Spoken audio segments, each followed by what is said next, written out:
পরিবারের সঙ্গে ঈদ শেষে রাজধানীতে ফিরছেন কর্মজীবী মানুষ। মহাসড়কে গাড়ির চাপ থাকলেও নেই যানজট।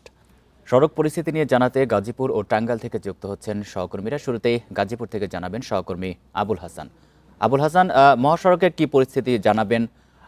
সকাল থেকে এই পর্যন্ত কোনো যানজট সৃষ্টি হয়েছিল কিনা? বিশেষ করে গতকাল আমরা দেখেছি যে বেশ যানজট ছিল। আজকে কি পরিস্থিতি?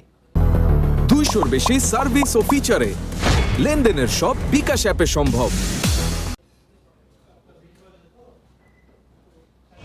দেখুন, গত রাতে ঈদের আনন্দ কাটিয়ে যারা কর্মজীবী মানুষ গ্রামে ছিলেন তারা কিন্তু রাজধানী সহ গাজীপুরে ফিরে আসছেন এবং সেই কারণে রাতভর কিন্তু গাড়ির চাপ ছিল এবং যারা যাত্রী তাদেরও চাপ ছিল, ফলে কিছুটা ভোগান্তি ছিল। কিন্তু বেলা বাড়ার সঙ্গে সঙ্গে আমরা দেখেছি যে দুপুরের পর থেকে যানবাহন অনেকটাই স্বাভাবিক হয়ে এসেছে চলাচল, এবং যারা যাত্রীরা আছেন এখন শেষ মুহূর্তে গাজীপুর সহ রাজধানীতে ফিরছেন তারা কিন্তু স্বস্তি নিয়েই অনেকটা ফিরছেন, এবং যে যানবাহনগুলো রাজধানীতে ঢুকছে সেগুলো কিন্তু কোনো ধরনের বাধা বিপত্তি ছাড়াই অর্থাৎ স্বাভাবিক গতিতে এখন চলাচল করছে। আমরা হাইওয়ে পুলিশ এবং ট্রাফিক পুলিশের সঙ্গে কথা বলেছিলাম, তারা যেটি জানিয়েছেন যে গত রাতে গাড়ির চাপ ছিল এবং যানবাহন বেশি থাকা এবং মানুষের উপস্থিতির কারণে এই অবস্থার সৃষ্টি হয়েছিল। তবে বেলা বাড়ার সঙ্গে সঙ্গে সেই পরিস্থিতি উন্নতি হয়েছে এবং এখন মানুষ বিভিন্ন উপায়ে গাজীপুরে ফিরলেও তাদের ভিতরে কোনো ধরনের ভোগান্তি নেই, অনেকটা স্বস্তি নিয়ে তারা ফিরতে পারছেন। এবং শেষ মুহূর্তে আসলে যারা ফিরছেন তারা কিন্তু ট্রাক, পিক আপ সহ বিভিন্ন যানবাহনে করে আসছেন। এক্ষেত্রে যাত্রী অল্প ভাড়া বা কম ভাড়ার ক্ষেত্রে ট্রাক, পিক আপকেই বেছে নিয়েছেন, যেহেতু বাসের ভাড়া অনেক সময় বেশি নেওয়া হচ্ছে এই ধরনের অভিযোগ কিন্তু যাত্রীদের ছিল। এই কারণে কিন্তু বিভিন্ন উপায়ে তারা এখানে ফিরছেন। আমরা শিল্প পুলিশের সাথে কথা বলেছি, শিল্প পুলিশ যেটি জানিয়েছেন যে গাজীপুরে আজকে 30 ভাগ কারখানা খোলা রয়েছে এবং আগামীকাল 100 ভাগ কারখানা খোলা থাকবে, এবং সেক্ষেত্রে যারা শ্রমিক এসেছেন তারা কিছু শ্রমিক কাজে যোগ দিয়েছেন এবং বাকিরা আগামীকাল কাজে যোগ দেবেন। তবে এখন পর্যন্ত কোনো ধরনের অপ্রীতিকর ঘটনা বা কোনো অস্থিতিশীল পরিবেশ।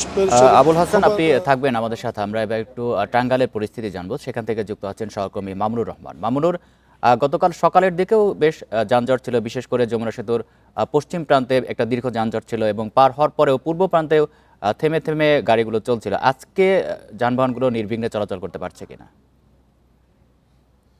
গত রাত 11টা সাড়ে 11টা নাগাদ কিন্তু মহাসড়কে আমরা দেখেছি যে সেতু থেকে এলাঙ্গা পর্যন্ত উত্তরবঙ্গমুখী এবং রাজধানীমুখী দুমুখেই কিন্তু গাড়ির ধীর গতিতে চলেছে এবং কোনো কোনো সময় থেমে থেমে থেমে চলাচল করেছে। কিন্তু আজ সকাল থেকে এই মহাসড়কের যান চলাচল অনেকটাই স্বাভাবিক। আমি এখন আছি বাউইখোলা নামক স্থানে, মহাসড়কের এটা পাশের উপজেলার মাঝে পড়েছে। তো এই মহাসড়কের এখন যেভাবে নির্বিঘ্নে যানবাহনগুলি চলাচল করছে, কোনো প্রকার বাধা ছাড়াই পূর্ণ গতিতে, এইটা কিন্তু আমরা সকাল থেকে দেখছিলাম। সকাল থেকে মহাসড়কের বিভিন্ন পয়েন্টে আমরা দেখেছি যে খুব স্বাভাবিক গতিতে যানবাহন চলাচল করেছে। একটি কথা বলি, সেতু কর্তৃপক্ষ থেকে কিছুক্ষণ আগে কথা বলেছিলাম আমরা, তখন যেটা গত রাত 12টা পর্যন্ত যে 24 ঘন্টা ছিল তার আগে থেকে সেই সময় যানবাহন চলাচল করেছে 30,000-এর উপরে।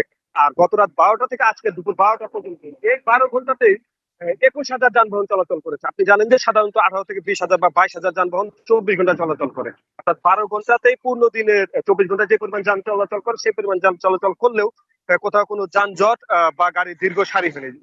এই কারণে আজকে যারা এই মহাসড়ক ব্যবহার করে কর্মস্থলে ফিরছে বা যারা উত্তরবঙ্গের দিকে যাচ্ছে তারা অনেকটা নির্বিঘ্নে যাতায়াত করতে। কিছুক্ষণ আগে কথা বলেছিলাম পুলিশ সুপারের সাথে, তিনি যেটা বলেছেন যে যানবাহন চলাচল স্বাভাবিক রাখতে মহাসড়কে ট্রিপল পুলিশ কাজ করছে এবং নির্বিঘ্নে এই যাত্রা শেষ হবে বলে পুলিশ সুপার আমাদেরকে জানিয়েছে।